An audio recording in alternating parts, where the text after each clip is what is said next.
Religión o convicción es el tema para el día de hoy y en este día vamos a tener a nuestro hermano Saulo Cruz, que va a tener la exponencia de este tremendo tema. Vamos a orar. Padre, glorifícate, bendícenos, usa a tu siervo de una manera especial en el nombre de Jesucristo.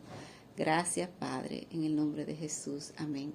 Saulo, Dios te bendiga y Dios te guarde. Dios te use. Amén. Dios bendiga. Buenas tardes. Saludos para todos. Le doy las gracias al Señor por permitirme estar aquí con cada uno de ustedes. Gracias al Señor por la vida de la hermana Inés, que nos ha invitado a tratar este tema tan interesante: religión o convicción. Y supongo que es a modo de pregunta: religión o convicción. Cuando a uno se le hace ese interrogante, sin darle a uno ningún tipo de información adicional, si por ejemplo alguien viene de repente en la calle con un micrófono y te pregunta rápidamente: ¿religión o convicción? Respuesta rápida. ¿Cuál sería la respuesta de cada uno de ustedes? ¿Qué responderían? Yo creo que la respuesta general a esa pregunta, si fuera, digamos que así, de forma rápida, la mayoría estaríamos inclinados a decir convicción. Creo que sería quizás una respuesta popularmente aceptada. Pero cuando la hermana Inés me pasó el tema, que me puse a leer, a reflexionar, a meditar, a conversar con mi esposa, me han surgido las siguientes preguntas. En realidad, la religión y la convicción son dos conceptos mutuamente excluyentes. Es decir, ¿puedo escoger solo uno de ellos y el otro no? Dejo la pregunta a su consideración. Si soy religioso, ¿significa que no tengo convicciones? Y si tengo convicciones, ¿significa que no soy religioso? Son preguntas que dejo ahí en el aire para comenzar, y que espero a lo largo de la intervención de esta tarde que podamos llegar a algún tipo de consenso al respecto. Sé que muy probablemente hayan algunos que quizás no estén de acuerdo con el comentario que se va a exponer, pero siéntase en la libertad posteriormente de dar su punto de vista y de dar su opinión. Y para comenzar, me gustaría iniciar definiendo los conceptos que tenemos en esta tarde sobre la mesa. El primero de ellos es religión y el segundo es convicción. Cuando uno hace una búsqueda rápida en internet sobre qué es una religión, dice que una religión es un conjunto de creencias organizadas, prácticas y sistemas que usualmente están relacionadas a la creencia y adoración de un ser supremo como Dios. La RAE lo define de la siguiente manera, la Real Academia Española: es un conjunto de creencias o dogmas acerca de la divinidad, de sentimiento de veneración y temor hacia ella, de normas morales para la conducta individual y social y de prácticas rituales, principalmente la oración y el culto. Resumiendo las dos definiciones anteriores, una religión es un conjunto de creencias y prácticas relacionadas a la adoración de un Dios. Para nuestro caso particular de esta tarde, vamos a acotar esa definición y vamos a hacer referencia al único y verdadero Dios. Así que para nosotros, la religión, cuando estemos hablando de religión posteriormente, hacemos referencia al conjunto de creencias y prácticas relacionadas a la adoración de Jehová, Yahvé, si hacemos referencia al Padre, a la adoración de Cristo Jesús, si hacemos referencia al Hijo. Eso es una religión, conjunto de creencias y prácticas, algo sistematizado. ¿Qué es una convicción? Una convicción es una idea religiosa, ética o política a la que se está fuertemente adherido, dice también la Real Academia Española. Y traduzco: ¿qué es una convicción? Una creencia de la que se está fuertemente convencido. Eso es una convicción. Y ahora pregunto: ¿es malo tener un marco normativo, un conjunto de creencias y prácticas sistematizadas? Es decir, ¿es malo ser religioso? La respuesta es no. De hecho, quien inicialmente dio un marco de reglamentos, un gran y enorme marco de reglamentos, ordenanzas, instrucciones, estructura y leyes a su pueblo, o sea, religión, fue el mismo Dios. Y lo hizo inicialmente con su pueblo Israel.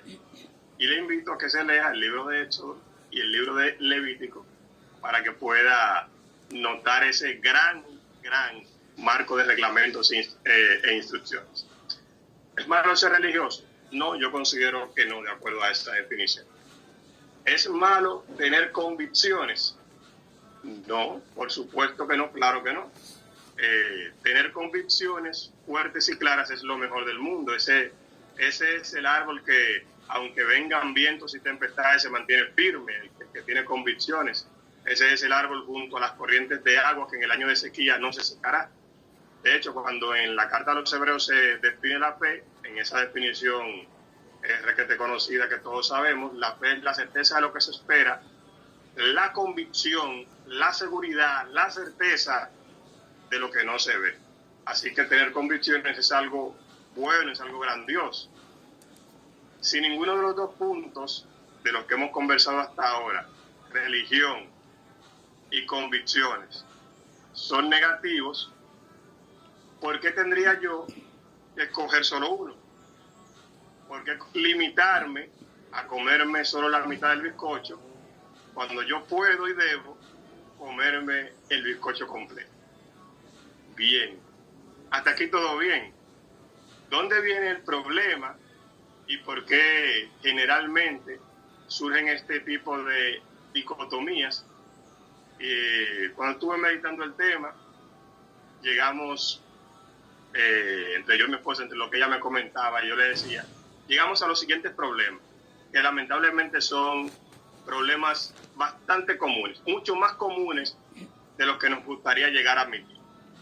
Problema número 1.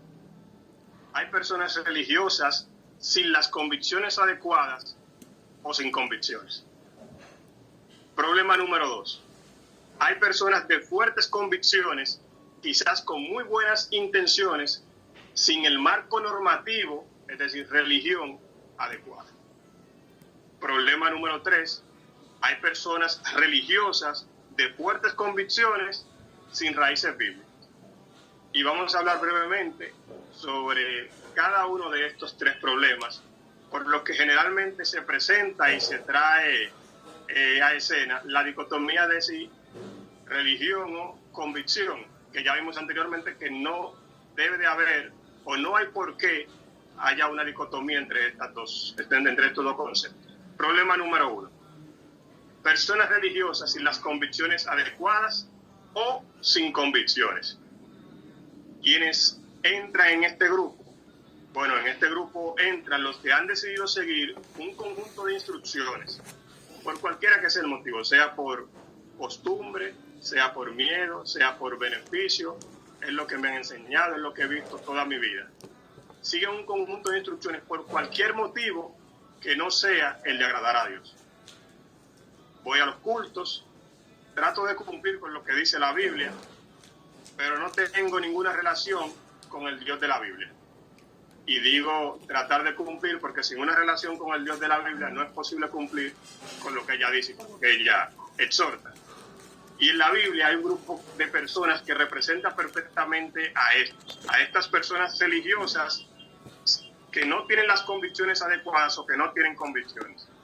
Y creo que todos sabemos quiénes son ese grupo de personas. Y lo primero que nos llega a la mente generalmente son los fariseos. Y uno de los textos que yo encuentro más adecuado para detallar su comportamiento se encuentra en Mateo capítulo 15, versículos del 1 al 9. Dice que ellos se acercan a Jesús ciertos escribas y fariseos de Jerusalén y le dicen, ¿por qué tus discípulos quebrantan la tradición de los ancianos? ¿Por qué no se lavan las manos cuando comen pan? Respondiendo él les dijo, ¿por qué también vosotros quebrantáis el mandamiento de Dios por vuestra tradición?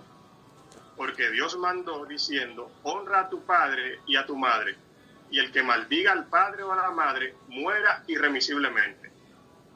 Pero vosotros decís, cualquiera que diga a su padre o a su madre, es mi ofrenda a Dios, todo aquello con que pudiera ayudarte, ya no ha de honrar a su padre o a su madre. Así habéis invalidado el mandamiento de Dios por vuestra tradición, hipócritas. bien profetizó de vosotros Isaías cuando dijo: este pueblo de labios me honra, mas su corazón está lejos de mí. Pues en vano me honran, enseñando como doctrinas mandamientos de hombres. Este es el grupo de personas que sigue la tradición, el grupo de personas que sigue lo que se le ha enseñado, pero que en realidad no tiene ningún tipo de relación con ese Dios que quizás está mandando a hacer esa actividad. En el caso que nos compete de este texto, había una tradición de los ancianos, Jesús no le estaba cumpliendo, y cuando ellos le reclaman a Jesús por qué no la cumplen, Jesús entonces le reclama a ellos con todas las cosas que ellos no cumplen, aún ellos considerándose personas religiosas, personas que lo único que quieren es cumplir y estar bien delante de los hombres, pero no les interesa estar bien delante de Dios. Y ese grupo de personas es lo que el Señor dice, que al final de los tiempos le dirá: Señor, Señor, no profetizamos en tu nombre echamos fuera demonios, en tu nombre hicimos muchos milagros. Y Él les declarará: nunca os conocí, apartaos de mí, hacedores de maldad. Qué fuerte, que quizás a los ojos de todo el mundo, los más usados, los más consagrados, los más religiosos, los más cercanos a Dios, pero el que escudriña los corazones sabía que esos vivían dentro de la religión, sin el Dios al que apunta la religión, y el Señor nos libre de eso. Es el problema número uno, y es uno de los cuales por lo que generalmente se da la dicotomía religión o convicción, porque cuando hablamos de religión generalmente hacemos referencia o apuntamos a esa actitud de los fariseos, aunque no debería de ser, porque eso es